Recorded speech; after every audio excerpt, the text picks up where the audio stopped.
문무왕 설화호국룡이 된 임금의 이야기. 안녕하세요, 여러분. 오늘은 특별한 이야기를 들려드리려고 합니다. 죽어서도 나라를 지키겠다고 다짐한 한 임금의 이야기. 바로 신라 문무왕과 호국룡 설화입니다. 1400년 전 삼국 통일을 이룬 위대한 왕이 어떻게 바다의 용이 되어 우리나라를 지키게 되었는지, 그럼 함께 시작해 볼까요? 통일의 꿈을 품은 왕자에서 왕이 되기까지. 이 이야기는 혼란의 시대에 태어난 한 왕자가 어떻게 삼국 통일의 위협을 달성했는지에 대한 이야기입니다. 7세기 중엽, 신라는 백제와 고구려라는 두 강대한 나라 사이에서 늘 위태롭게 흔들렸습니다. 국경에서는 전쟁이 끊이지 않았고 민중은 가난과 공포 속에서 하루하루를 살아갔습니다. 이때 태어난 이가 바로 김범민, 훗날의 문무왕이었습니다.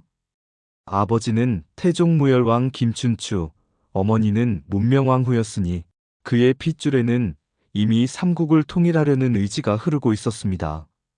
어린 시절부터 김범민은 전쟁의 참혹함을 보았습니다. 전장에서 쓰러지는 병사들의 함성, 백성들이 울부짖는 소리를 그는 똑똑히 기억했습니다. 그래서 그는 일찍이 결심했습니다. 내가 장차 왕이 되어 반드시 이 땅에 평화를 가져오리라. 661년 아버지 태종무열왕이 세상을 떠나자 김범민은 왕위에 올랐습니다. 그는 당나라와의 동맹을 선택해 백제를 무너뜨리고 이어 고구려까지 멸망시켰습니다. 삼국의 긴 전쟁은 끝났고 한반도는 역사상 처음으로 통일에 가까운 모습을 이루었습니다. 사람들은 그를 통일을 이룬 임금, 문무왕이라 불렀습니다.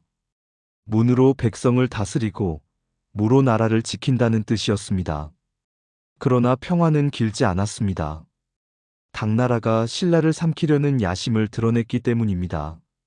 문무왕은 다시 백성들과 군사를 이끌고 싸웠고 마침내 단군을 물리쳐 진정한 자주적 통일을 완성했습니다.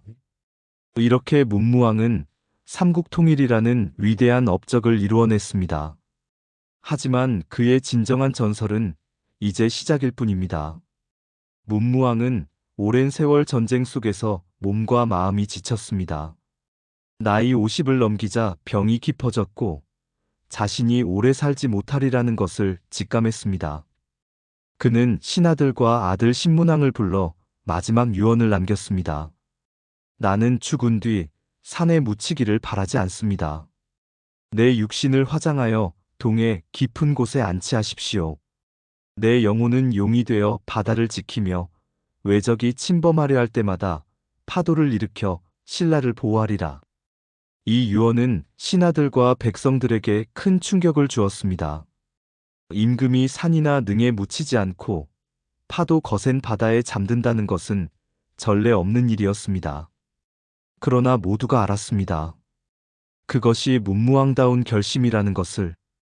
672년 문무왕은 세상을 떠났습니다. 신하들은 그의 뜻에 따라 화장한 뒤 유고를 간포 앞바다에 모셨습니다. 그곳에는 파도에 깎인 기암괴석들이 둘러서 있었고 가운데가 마치 신비로운 궁전처럼 보이는 바위섬이 있었습니다. 사람들은 그곳을 대왕암이라 불렀습니다. 이후 매번 동해에 폭풍우가 치고 바다용이 꿈틀거리는 듯한 파도가 일면 백성들은 속삭였습니다.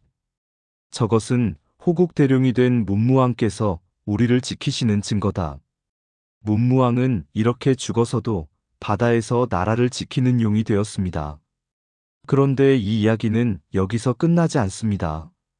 아버지가 용이 되어 아들에게 전해준 신비로운 필히 만파식적에 대한 전설입니다. 문무왕의 뒤를 이은 이는 그의 아들 신문왕이었습니다. 신문왕은 즉위 후에도 나라 안팎의 어려움과 외적의 위협에 시달렸습니다. 하루는 간포의 이견대에 올라 바다를 바라보던 그에게 기이한 일이 일어났습니다. 푸른 파도를 가르며 한 마리의 거대한 용이 모습을 드러냈습니다. 그 용은 다른 존재가 아니었습니다. 바로 아버지 문무왕이었습니다. 신문왕은 놀라 무릎을 꿇었고 용은 부드럽게 말했습니다. 아들아, 나라를 지키는 일은 결코 쉽지 않다. 그러나 이 피리를 받으라. 대나무로 만든 이 피리를 불면 바람과 파도가 잠들고 온 세상에 평화가 깃들 것이다. 그 피리가 바로 만파식적이었습니다. 만 가지 파도를 잠재우는 피리라는 뜻을 가진 이 피리는 외적이 침입하면 군사들의 사기를 높이고 가뭄이 들면 비를 내리게 했으며 역병이 돌면 백성의 고통을 덜어주었다고 전합니다. 신문왕은 아버지의 뜻을 이어 나라를 굳건히 다스렸고 백성들은 그 피리를 신성한 국보로 여겼습니다. 만파식적은 단순한 악기가 아니라 아버지의 사랑과 나라를 향한 염원이 담긴 신성한 보물이었습니다. 그런데 문무왕이 용이 된 흔적은 또 다른 곳에도 남아 있습니다. 문무왕은 생전에 이미 자신이 죽은 뒤를 대비해 가문사를 짓기 시작했습니다. 이 절은 단순한 불교 사찰이 아니라 그가 용이 되어 오가며 불법을 듣고 설법할 수 있는 신성한 장소로 설계되었습니다. 가문사의 금당 바닥에는 물길 같은 구조가 남아 있었는데 사람들은 이를 두고 용이 드나드는 길이라 불렀습니다. 매년 절에서 풍경 소리가 울리면 바다의 용이 그 소리를 듣고 올라와 법문을 들었다는 전설이 전해졌습니다. 간포 앞바다에는 지금도 해식동굴이 남아 있습니다. 사람들은 그곳을 용굴이라 불렀습니다. 전설에 따르면 동해의 사방을 지키는 4마리 용은 사룡굴에 살았고 또 다른 한 마리의 용은 단용굴에 거처를 두었다고 했습니다. 이들 모두 문무왕과 함께 나라를 수호하는 신성한 존재라 여겨졌습니다. 울산의 대왕암공원에는 또 다른 이야기가 전해지는데 그것은 문무왕비가 세상을 떠난 뒤 용이 되어 함께 나라를 지켰다는 설화입니다. 백성들은 말하곤 했습니다.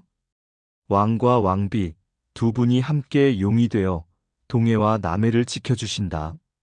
이처럼 문무왕의 전설은 경주뿐만 아니라 우리나라 곳곳에 스며 있습니다. 그렇다면 이 모든 이야기가 오늘날 우리에게 주는 의미는 무엇일까요? 영원한 수호신, 호국룡의 의미. 1000년이 넘는 세월 동안 사람들의 마음속에 살아있는 호국룡 전설의 진정한 의미에 대해 알아보겠습니다. 세월이 흘러도 백성들은 늘 바다를 바라보며 문무왕을 기억했습니다. 바닷물이 맑게 빛나는 날이면 대왕암 근처에 용이 헤엄치는 그림자가 어른거린다고 믿었습니다.